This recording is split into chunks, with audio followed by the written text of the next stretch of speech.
What? These Fudgy paleo brownies were amazing and so easy to make. First, we're going to get our 8x8 pan and we're going to grease it with coconut oil. Then we're going to get our creamy almond butter. You want half a cup of that. Then you're going to add a tablespoon of coconut oil in.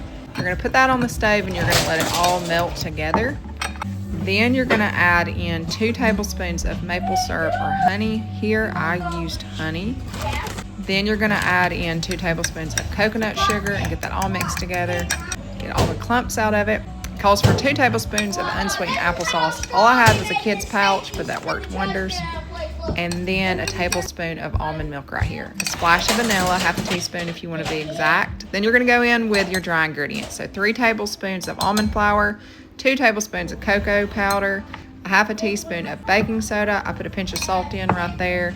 And then a 1/4 teaspoon of baking powder. You're going to mix your dry in with your wet. I added in some chunky chocolate chips that are paleo friendly from Thrive Market.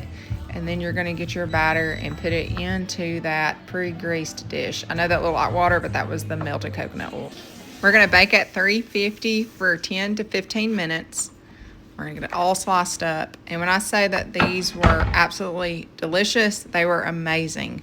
They literally only lasted a couple of minutes between all of us eating them. We thoroughly enjoyed them.